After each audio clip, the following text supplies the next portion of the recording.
India will take over the G20 presidency from 1st December at a time of great geopolitical and economic uncertainty. Plans are afoot to hold over 200 meetings across 20 Indian cities over a one-year period, which will culminate in the G20 Leaders Summit in New Delhi in September next year. The big idea would be to promote brand India and its tourism potential to the world. Among India's priorities during the G20, addressing concerns on high inflation and recession, resuscitating sustainable development goals, showcasing India's digital infrastructure, lifestyle for environment, stability of food, fuel and fertilizer supply chains, consensus on debt relief will be among some of the key areas that will be discussed and deliberated upon over the next 1 year. I'm now joined by Ambassador Mohan Kumar, former chairman of Research and Information System for Developing Countries, also the Dean for O.P. Jindal Global University, and Shombi Sharp, UN Resident Coordinator in India. Ambassador Sharp, if I can begin with you, give us a sense of what the UN would be really expecting India to do during its presidency of the G20.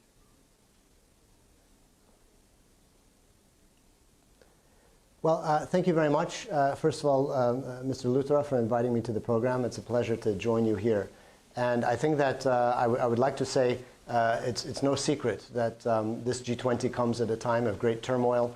The country is facing the ongoing triple planetary crisis, the impacts of the Ukraine war, as was mentioned in the introduction, crises in terms of food and fertilizers and debt crises and such. So I think that actually India is, in fact, possibly the best placed country to take on such a challenge at this moment in time. India having bridges of trust and goodwill really perhaps in more directions than any other country that I can think of. So it's not going to be easy by any means, but we are optimistic that India will be able to build consensus on key issues that will help get us through this really difficult period and unpredictable period coming ahead. So for example, the consensus that we need globally, and the G20 of course being home to 80% of GDP globally, as well as 80% of greenhouse gas emissions. We need consensus in the G20 countries, first of all, on financing and technology for climate action. And climate action is both, of course, mitigation and, importantly, as India has strongly reinforced the message, on adaptation, on helping those communities, especially in lower and middle income countries who are suffering the most from the impacts of climate change. Collective action on the SDGs. The Secretary General of the UN has been ringing the alarm bell that the SDGs are in crisis. We need a rescue plan. For the first time, we're sliding backwards, first because of COVID and now these new crises, including the Ukraine war. So we need a rescue plan, and we know that India is placing, the Prime Minister has placed a high priority on investing in the SDGs, as he mentioned in Bali. Debt sustainability, the debt crisis is impacting a number of countries across the world, and we need to try to forestall increasing debt defaults and other implications of that. Digital public goods, again, to drive development at scale. And here, India also has been a leader in that space. Just energy transition would be my last point. Again, noting that we have to, as a world, move from polluting carbohydrate-based economic activity to clean energy. And here again, India is leading both in terms of the prioritization of G20, but also the evidence here in India in terms of massive investments in renewable energy, green hydrogen, and other forms. Okay, so thank you for putting the expectations of the United Nations from India during the presidency of the G20. Mr. Sharp, I'll request you to continue being with us. I'll get an Ambassador Mohan Kumar at this point.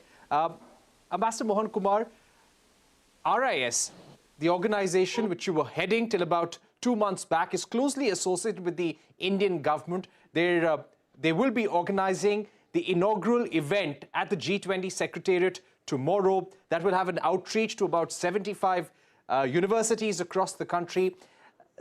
Would it be right to say that India wants to send a message about its tourism potential, highlight its achievements, highlight its economic potential to the world, promote brand India to the world through the G20? Yes, thank you very much for having me. I certainly think what both of you said in terms of what the G20 holds for India is correct. So I don't have anything to disagree with what you have said. As you rightly said, we're going to have an outreach on universities. So it's a case of showcasing the higher education opportunities in India. So we will try and do two things, frankly. One, I think we will have to be the voice of the global south for sure. I think there is no question that we will have to be the voice of the global south. And second, we will have to, as you rightly said, also try and see build brand India and showcase India's potential. Now, this essentially means that in terms of representing the voice of the global south, we will have to focus on food security, inflation, and other things in terms of what the global south is facing as a result of the Russian war in Ukraine. The good news is that there has been a joint declaration from Bali.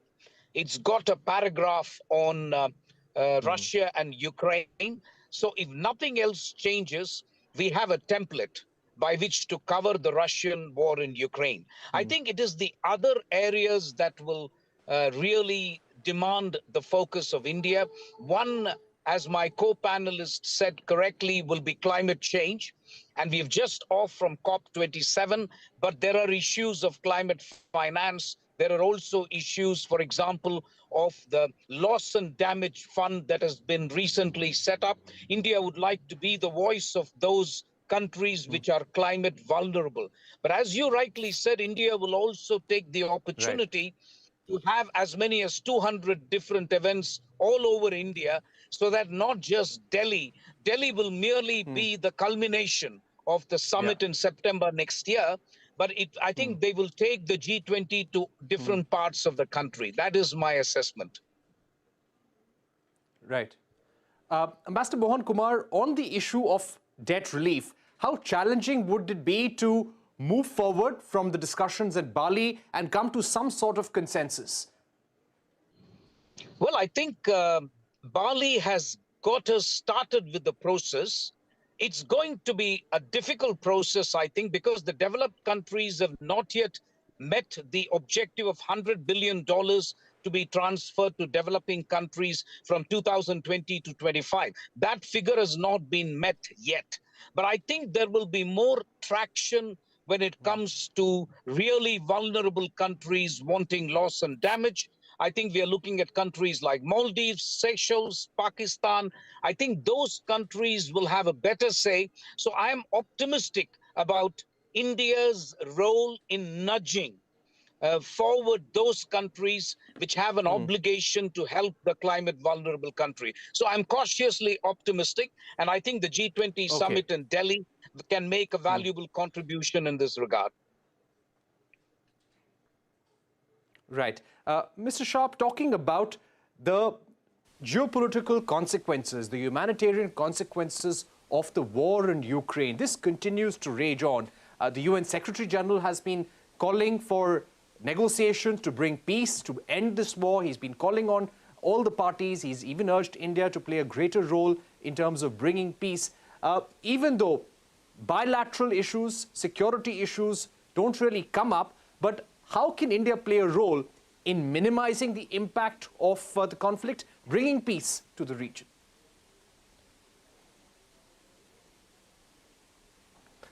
Well, exactly. As you said, the G20 itself is not a security platform per se. But as my co-panelists already noted, there was a very important result in the communique coming out of Bali, which did, in fact, echo the words of Prime Minister Modi that this is not an era for war. So we do see clearly the importance of positions of consensus being taken at the G20 as a platform. So I think that importance will carry forward as the war in Ukraine unfortunately continues. The Secretary General, of course, has called for all parties for ceasefire, immediate ceasefire, to be able to deliver sufficient humanitarian aid to those suffering in Ukraine. But as we've discussed and as we know, the impact has been global. And again, my co-panelist rightly pointed out that it's largely the developing world, in fact, the G77, the Global South, who are actually feeling the pain the most. And I mean, the world is feeling the pain. We know that Europe is, and North America, high-income countries, from these price rises and supply shocks.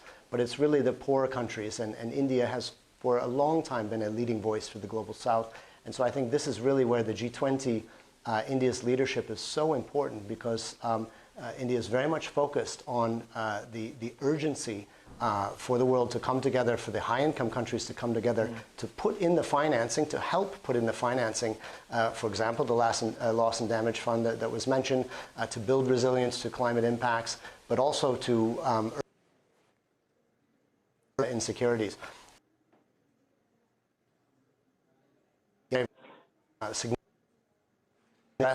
The number of people, food insecure people in the world, 350 million about, is double that from the pre-COVID time frame. So I think that mitigating the impacts is key.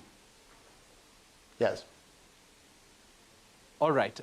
Yes, we've got you back on now. Sorry, maybe I missed a question. Ambassador Kumar, over the next... Yes, I'm coming back to you. Ambassador Mohan Kumar, give us a sense of how the issue of terrorism will play out during G20, bringing the perpetrators of 26/11 to book, stopping state-sponsored terror, terror financing. How important will these issues be during India's G20 presidency? Well, I think there are two ways to go, and I hope India takes the latter route. The first route would be to have a boilerplate declaration on terrorism where everybody subscribes to anti-terrorism like they subscribe to motherhood and apple pie, and then we all forget about it. I hope the G20 summit in Delhi will go a little bit deeper on the issue of terrorism. As you rightly said, we should focus on financing of terrorism. We should not shy away from looking at the inability of the UN Security Council to name the terrorists, to list the terrorists, and a little bit try to put, shall we say, the shamefaced test on developed countries and other countries so that there are no double standards on terrorism. So it's easy to have a boilerplate declaration, and I think we will have that. But I am suggesting to you that we go one step further, maybe take the G20 Sherpas to the Taj Mahal Hotel in Mumbai, point out how difficult it was for the survivors. So those are the kind of things which I think we can impress on the G20 countries, that there's nothing like good terrorists and bad terrorists. Right. Mr. Sharp, my final question to you. The concerns over resilient supply chains, resiliency of supply chains of food, energy, and fertilizers, that is a big concern for every country right now. What can be done over the next 1 year during the G20? Can we make some headway on having resilient supply chains so that there are no shocks related to food, energy, and fertilizers? Well, absolutely. I mean, this is the urgency of the moment, and I think the UN, the Secretary General, has been guiding the UN system in trying to find those opportunities. For example, the Global Crisis Response Group, which has been at the core under the SG's leadership, together with other countries, trying to, in the first instance, unblock supply of some commodities, food grains, for example, and edible oils and such. So that's the first step. Beyond that, I think is critically important to help unblock financing so that countries are able to procure the food that they need. And this is where we really need, and I believe India's leadership is very much focused on this point. We need to take a look at the global development financing architecture and really unpack and say, is it really servicing the needs that we have now, in particular poorer countries, or are there measures that we can take to help increase liquidity, reduce capital adequacy ratios, this sort of a thing, so that countries are not faced with this terrible choice, which is, do you put food on the table for your people and not pay your debts, or can we possibly do both at the same time so that we all get through this together. And I think that's a really important avenue, and India is definitely placing a high priority on that. All right. All right, Mr. Sharp, Ambassador Mohan Kumar, thank you very much for joining us on this broadcast, summing up what India's priorities can be and should be during the G20 presidency starting tomorrow. We're going to take a short break, but when we return, an important story from the energy space. The government-appointed committee to review gas prices has submitted its report to the Oil and Gas Ministry. An exclusive conversation with Kirit Parikh, who was heading that panel, when we're back.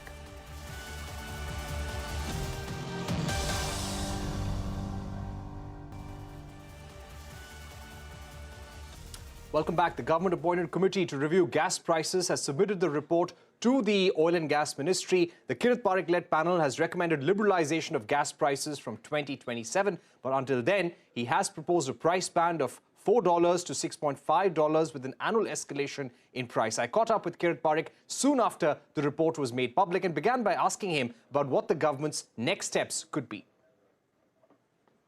Well, now, next step is with the government. They will have to decide what they want to do with it. And reports do not necessarily get translated to government policy. But I hope that it does, because most of the reports I have written in the past have been translated into government policies. So I do believe the government will act on it, but it's just a conjecture. Okay. Now, in terms of price of gas from legacy fields for the likes of ONGC, OIL, APM gas prices, has the report suggested a price cap? Yeah, what we have suggested is that there should be a floor of $4 per MMBTU.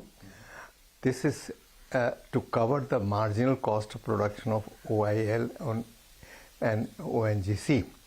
And we have also put a ceiling price of $6.5 per MMBTU, which ceiling price will be gradually raised every year by about $0.5 per MMBTU. We have also at the same time suggested that by 1st January 2027, this price caps and floor would be removed, and that this will be in a completely free market determined price. Right. So 1st January 2027 is That's when correct. you expect complete liberalization. This for the APM gas. For APM gas. Yeah.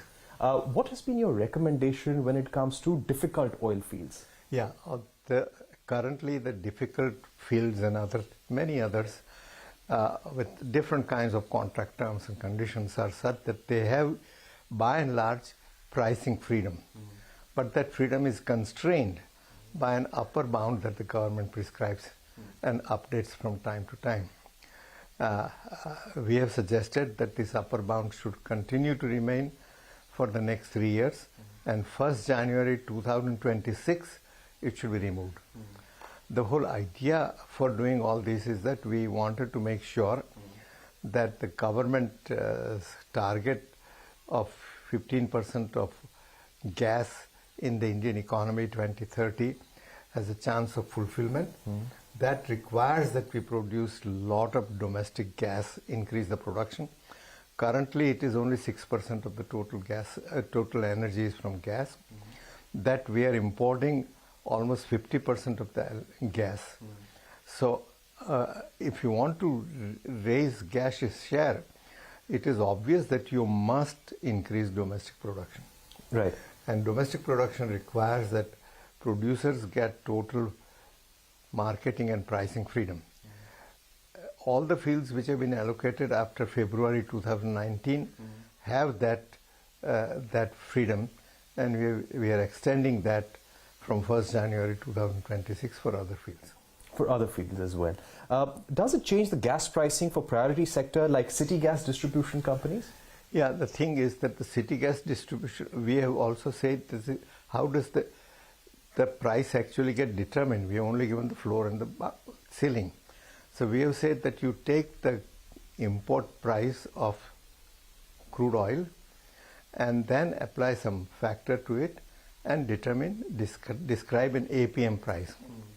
And this APM price, whatever it is, the ceiling and floor would be applied. So suppose the APM price works out to $8, then you will charge only $6.5. And this is the price at which ONGC and this and OIL will sell to GAIL and to consumers like or distributors like CGD network. Now,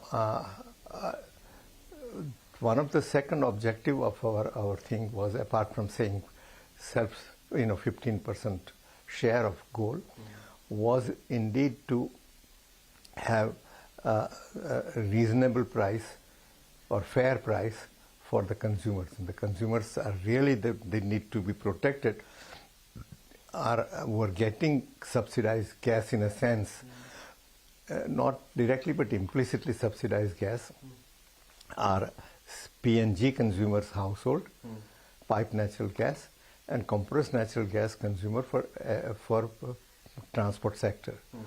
And of course, fertilizer plants have always been being supported for a long time. So the kind of the way we have suggested, I think, will provide adequate returns to CGD companies to make sure that the PNG consumers get a price which is competitive and advantageous compared to its domestic consumers' alternative fuel, namely LNG. Right. And similarly, for CNG users, that should be competitive with respect to diesel. Right. So the Kirit Parikh panel has recommended a roadmap whereby there will be complete liberalization of prices on APM gas starting 1st January 2027 and non-APM gas with the timeline of 1st January 2026. But the cabinet now has to take a call on these recommendations which have been submitted to the government. With that, it's a wrap on this edition of News Center. Don't go anywhere. News continues on CNBC TV 18.